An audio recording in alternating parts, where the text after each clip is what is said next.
Has the UFC lost its spark? More and more fans are starting to say that the UFC just isn't what it used to be. They claim the fights are predictable, the cards feel repetitive, and that the excitement that once defined the sport is slowly fading away. So today, we're going to break it all down. Has the UFC really gone stale, or are fans just looking at it the wrong way? To figure that out, we'll begin by breaking down today's UFC champions and asking the big question: how entertaining are they really? But before we dive in, make sure to hit that subscribe button, because we've got some wild takes coming your way. Let's start with the featherweight legend Alexander Volkanovski. And let's be real, this man has never had a boring fight. Go back and watch his title run. Yair Rodriguez, Brian Ortega, the Max Holloway trilogy, every single fight was pure fireworks. Even in his losses, like against Islam Makhachev, Volk gave everything and made it entertaining. His finishing rate might not be the highest, but his fights are always action-packed. Whether he's picking opponents apart with precision or turning things into a dogfight, Volk is a guaranteed banger every time.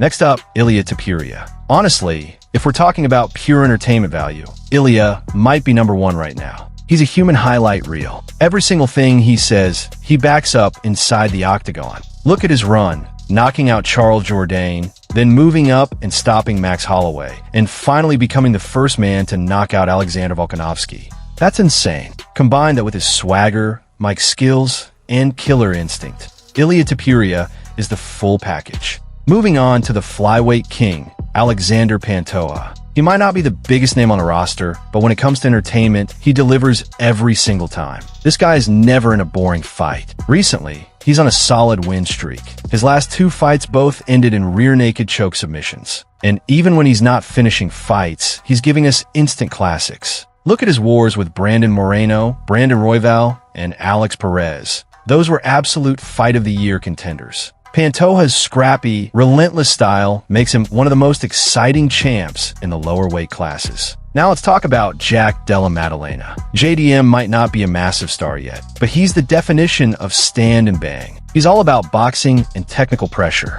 Whether he's dominating on the feet or battling through adversity, like in his fights against Gilbert Burns and Belal Muhammad, JDM never shies away from scrap. He doesn't play safe like some fighters. He stays in the pocket, exchanges, and makes every fight exciting. If you love striking battles, JDM is your guy. And then we have Magomed Ankalaev. Now, I'll be honest, I can't really defend this one. Ankalaev is a bit of a boring champion. His run to the title didn't exactly set the world on fire, and his fight with Alex Pereira, easily one of the worst title fights we've seen recently. A lot of clinching, a lot of cage control, and not much else. Same story in his fight with Alexander Rakic. Slow pace, not very memorable. If you call Ankalaev boring, I'm not going to argue with you. Next up, Tom Aspinall, and wow, what a fighter. If Ilia Topuria is the most exciting fighter at the lower weights, Tom Aspinall might be the heavyweight version of that. Every single one of his wins comes by first or second round stoppage. He has the shortest average fight time among champions and barely spends any time on his back.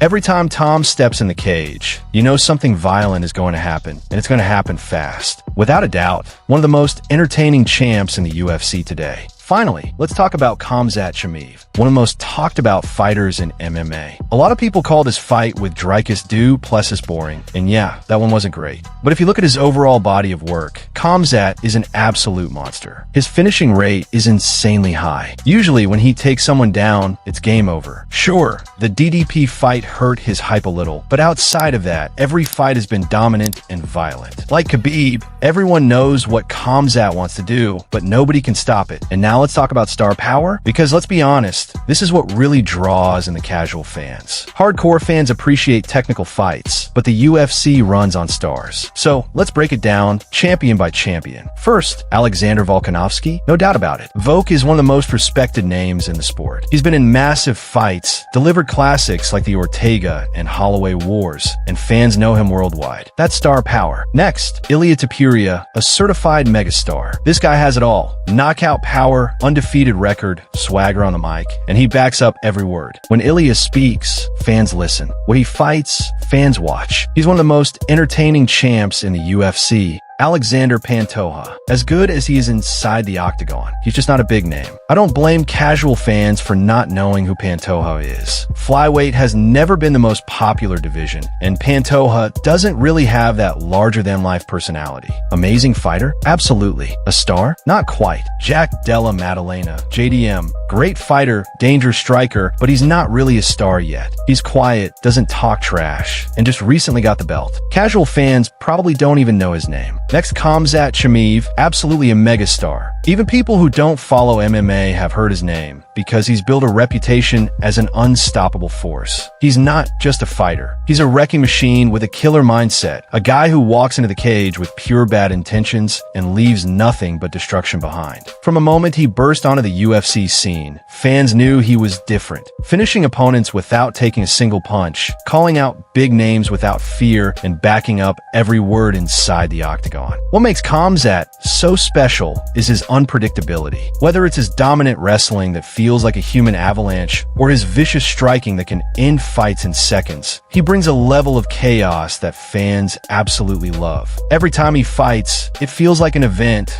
like something huge is about to happen. He doesn't just win, he steamrolls through people and does it with style. That's why Khamzat isn't just a star. He's one of the UFC's biggest attractions right now, and every casual fan knows the name, Khamzat Chimaev. And the last one, Tom Aspinall, isn't just a good fighter. He's the future of the heavyweight division. He's got speed, power, and fight IQ that you rarely see at heavyweight. Fans love his calm, no-nonsense attitude outside the cage, and his explosive finishes inside it. In the UK, he's already a superstar, carrying the hopes of British MMA. And if Jon Jones ever returns, that showdown would be one of the biggest heavyweight fights of all time, a true clash of generations. So, overall, the UFC is in a good place. We may not have another Conor McGregor, and let's face it, he's irreplaceable, but with guys like Ilia, Khamzat, Volk, and Tom leading the way, star power is alive and well. And at the end of the day, let's talk about UFC politics. First of all, let's talk about some of the weird roster-cutting decisions by the UFC.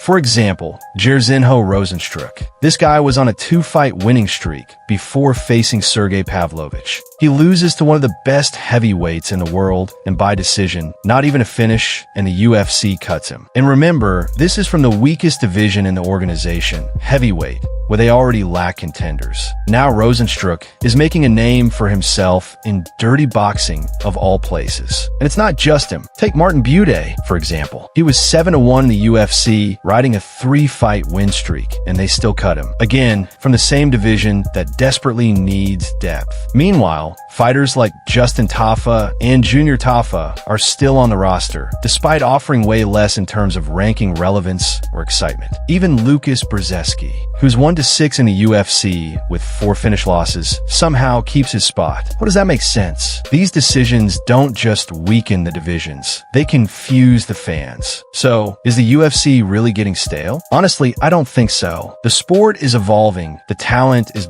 better than ever, and we've got new stars rising every single year. Sure, there are some issues, politics, questionable roster cuts, but when the octagon door closes, the action still delivers. And as long as fighters like Ilia Topuria, Tom Aspinall, and Khamzat Chimaev are around, this sport will never be boring. If you enjoyed this breakdown and want more real talk about the fight game, make sure to smash that like button, hit subscribe, and join the conversation in the comments. Do you think the UFC is losing its spark, or are fans just being dramatic? Let me know, and I'll see you in the next one.